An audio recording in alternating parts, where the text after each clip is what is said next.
On est à San Felipe, au sud de Tulum. On a traversé, on a fait la route tout à l'heure. On avait prévu d'aller au site de Muyil, je crois.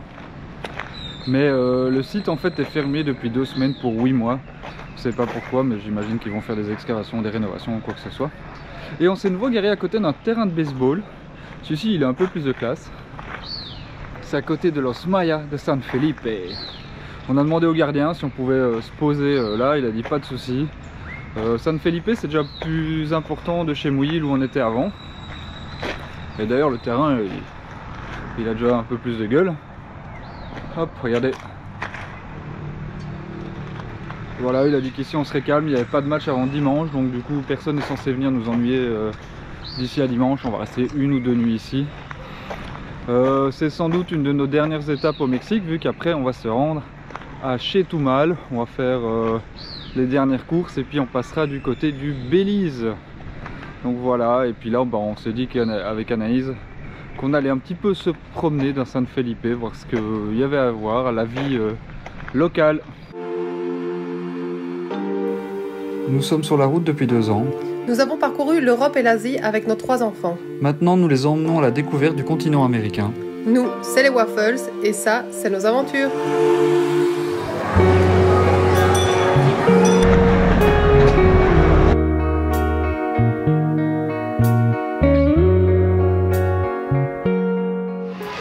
Petit centre-ville, place, église, petit arc chez Mignon, il y a un hôtel juste à côté. Mais on sent vraiment qu'ils n'ont pas du tout l'habitude d'avoir du tourisme, ou en tout cas du tourisme de masse. Les gens nous regardent un peu bizarrement à se demander ce qu'on fait là. On va être honnête, c'est très agréable.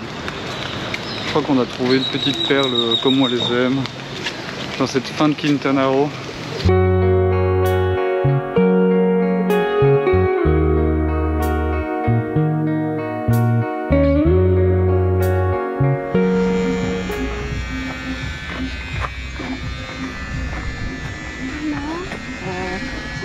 Nico Meton, qu'est-ce que tu m'as dit? C'est la première fois que tu rases quelqu'un? Je coupe les cheveux de quelqu'un. Session coiffeur de ce matin terminée, on y est presque tous passés, il y a juste Santiago qui n'a pas voulu. Nico lui est parti chez un coiffeur, il a trop peur de mes mains. Et du coup on va le rejoindre là maintenant, il est parti en avance et on va le rejoindre. Et puis on ira manger dans le centre et rechercher notre linge qui est à la laverie.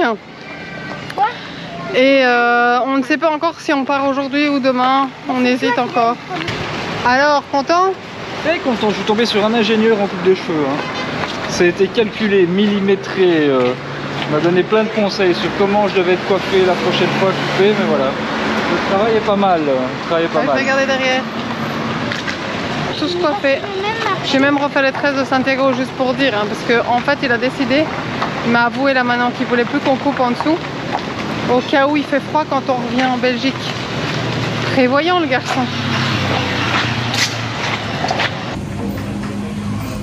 Après 3 nuits ici à Felipe San Carrillo sur le parking de l'équipe de baseball, les Mayas, on va quitter.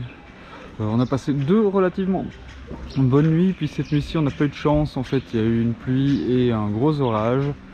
Ça a bien tombé autour de nous, donc ça nous a pas mal réveillés. Voilà, ça c'est impondérable. Felipe Carrillo, on a bien aimé le village. J'ai bien aimé moi, village type Maya, comme ça, avec pas mal de gens assez souriants, assez intéressés, pas mal de petits échanges gentils, trouver de petits endroits pour manger. Voilà, pas grand chose à voir ni à faire, simplement se promener dans un village, une petite ville mexicaine plus typique. Ça dénote avec Tulum qui est juste à côté, qui est quand même un gros centre touristique.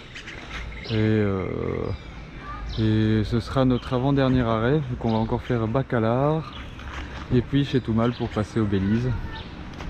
Alors oui, pour ceux qui se posent la question, on n'a pas visité Tulum, c'est un choix personnel qu'on a fait avec Anaïs.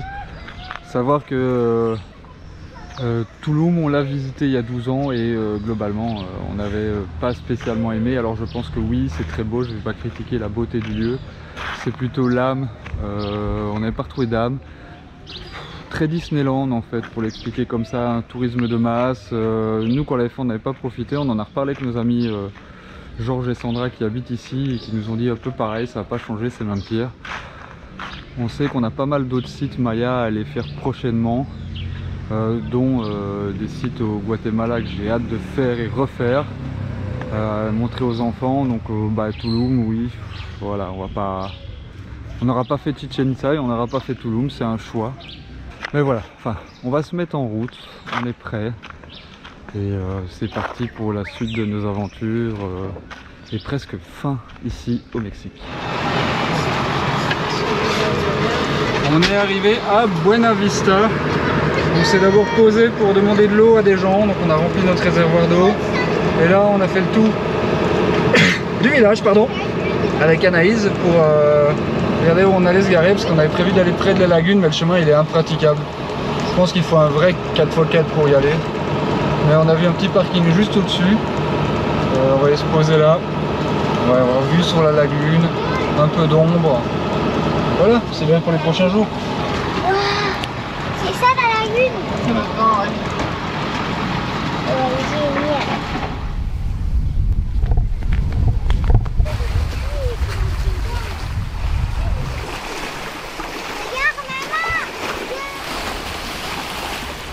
On a trouvé un endroit où se parquer. Alors on n'est pas au bord de la lagune garée parce que les chemins pour y arriver sont vraiment très pentus et c'est abîmer Jeff pour abîmer Jeff, voilà.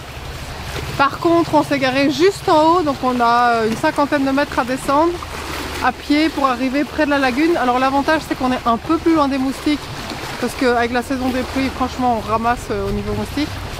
Et ici cette lagune c'est quand même assez extraordinaire parce qu'en effet l'eau est transparente. Je pense qu'on viendra se baigner demain. Aujourd'hui c'est dimanche donc il y a pas mal de gens, mais demain ça devrait être plus calme. Quand on voit le décor, on pourrait se dire qu'on est paumé au milieu de la jungle. Il y a des petites maisons, des petites cahutes qui ressemblent vraiment à des maisons typiques Maya. Et puis là, au milieu de nulle part, on retrouve des compteurs électriques.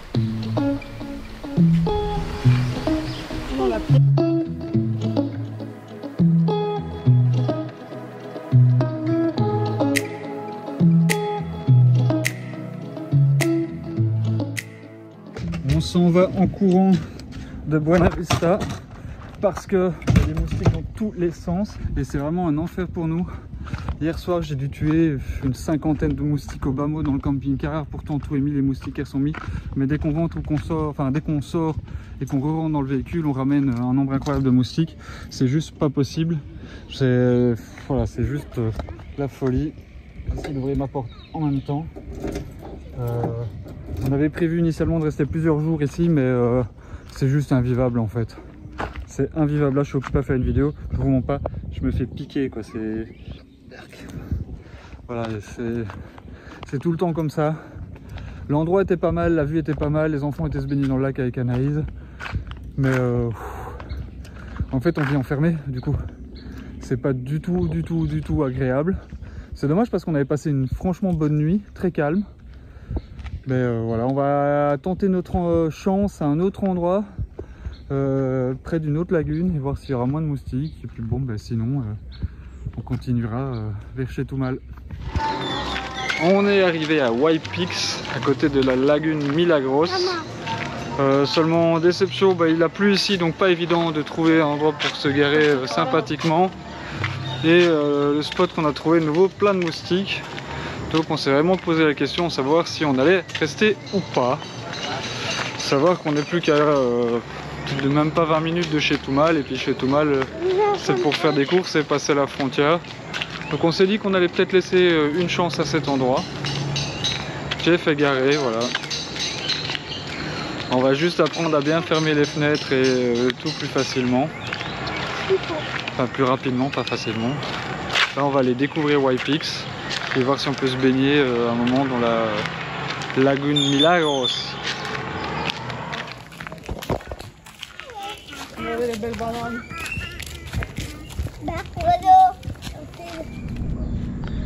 Nico a gratté le wifi. Du coup il est comme un pauvre devant le restaurant pour essayer d'uploader la vidéo. Ouais.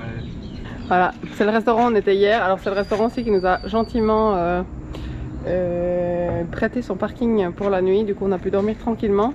Sauf que là ce matin on a dû sortir parce que sous les arbres on produit plus assez d'électricité. Enfin on produit plus assez. C'était un grand mot, mais on est en rouge et on n'a pas l'habitude, alors on s'est remis au soleil pour que ça remonte.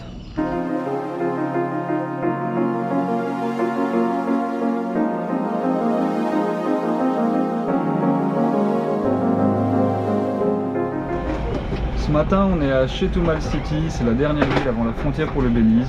On est arrivé ici hier matin, on a fait le plein de gaz, on a fait des courses, on se prépare à passer la frontière. Il nous reste juste encore à faire le plein de diesel ce matin avant d'y aller. Parce que tout est plus cher au Belize, on est prévenu. Donc voilà, on se prépare, ça fait un peu bizarre parce que ça fait très longtemps qu'on n'a pas passé une frontière avec Jeff par la terre. Pour être précis, ça fait plus de 11 mois et demi. La dernière étant le passage Pakistan-Inde, ce qui remonte vraiment il y a très longtemps. Donc voilà, se préparer le véhicule, les papiers, et puis en route. Je suis dans un mall à Chetumal et j'ai envie de vous faire la vidéo. Enfin, c'est une galerie commerçante plutôt attachée à un grand supermarché. Et en théorie, tous les magasins qui sont ici ouvrent à 10 h. Et en fait, les 3/4 ne sont pas ouverts et il est 10h15 presque. Il y en a qui s'occupent à s'ouvrir. Mais c'est tout à fait normal en fait au Mexique. Ça veut dire quand ça ouvre à 10 h, ça veut dire que le personnel arrive à 10 h sans retard. Mais c'est pas pour autant qu'ils vont ouvrir à 10 h. C'est complètement surréaliste par rapport à notre culture européenne. C'est comme ça, c'est normal. Par exemple, chez nous, si le magasin ouvre à 10 h, les portes ouvrent à 10 h. Et ici, non, ça veut dire que les gens qui travaillent arrivent à 10 h s'ils arrivent à l'heure. Hein. Allez hop, fermé. Fermé, celui-là se prépare à ouvrir. On va dire que seulement un tiers des magasins sont ouverts à l'heure actuelle. Alors que je dis, il doit être 10h10, 10h15. C'est vraiment une autre culture pour ça. Et, en tant qu'Européen, on peut vite se faire avoir parce qu'on est un peu trop à respecter les horaires. Là, je me suis dit, on va faire les courses vite au magasin avant de passer la frontière. Et puis, je vais aller chercher vite un petit accessoire qui me manque. Ah bah non. Eh ben non, parce que c'est pas ouvert. Alors c'est marrant parce que chez Chetumal, on n'en aura pas vu grand chose puisqu'on est vraiment resté près du Chedraui. On a fait des courses, il y avait du dernier matos qu'on voulait acheter. Et tous les magasins sont ici tout près. Par contre, ce qui était drôle, c'était de voir dans les magasins, alors on a à la fois vu des ménonites qui avaient l'air assez mélangés, ménonites mexicains, des couples mixtes, et alors on voit les Béliziens qui viennent faire leurs courses. Hier, on est tombé derrière, à la caisse, derrière une femme qui devait avoir, je suppose, une épicerie ou un truc, et donc qui faisait le plein de produits qu'elle allait revendre dans son épicerie au Belize, je suppose.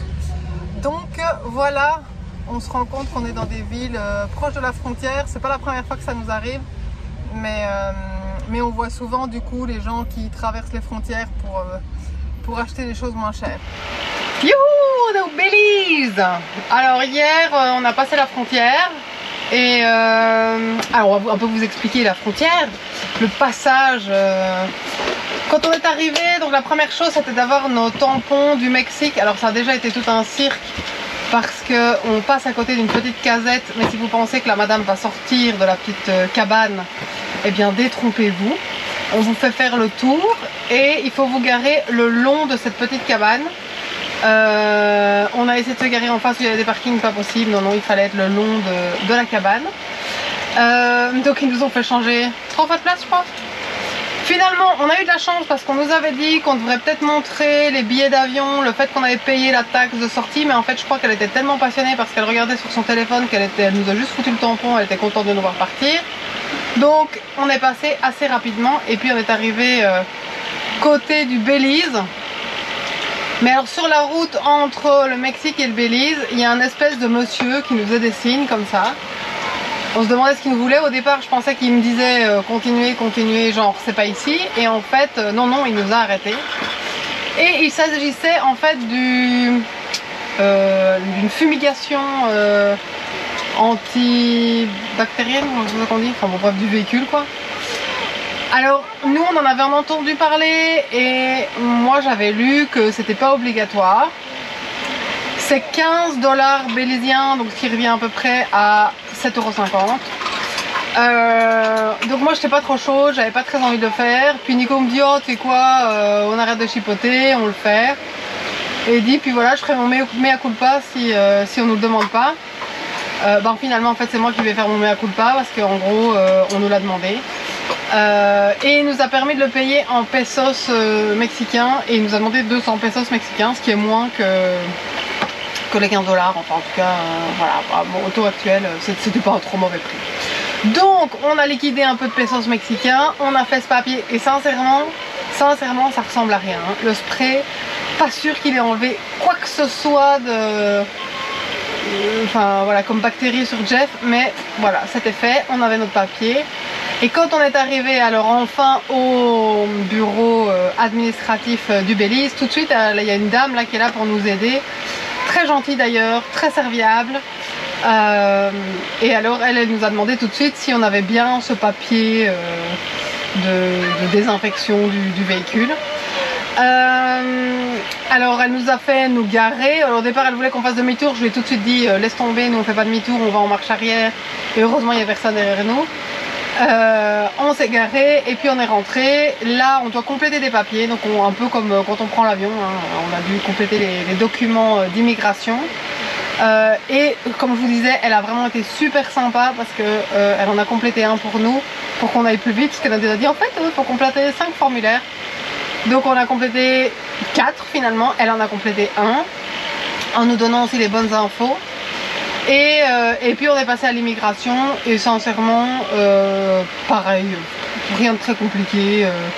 On est même passé côté diplomate parce qu'il n'y avait personne.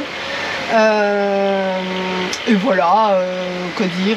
Oui, ils ont un peu chipoté sur l'emploi de Nico parce qu'il voulait absolument un titre. Je me suis demandé si dans ce pays-ci les emplois avaient d'office un titre, parce que quand Nico, ils ont demandé à Nico ce qu'il avait fait, il dit oui mais vous êtes manager ou vous êtes chef, donc voilà. Mais donc voilà, donc sinon rien de très particulier. Et puis après ben, Nico a fait la partie véhicule. Je pense qu'il n'y a rien eu de très particulier. Là par contre, bah, de nouveau faut payer. On a payé 30 $ bélésiens, donc ça fait 15 € à peu près. Mais on peut payer par visa, on peut payer en dollars bélésiens ou en dollars américains. Quand on a parlé de pesos, par contre, ils n'avaient pas l'air très chauds. Donc voilà, vaut mieux payer par carte. Ça prend un peu de temps quand même, on avoue. Mais voilà, rien de très particulier.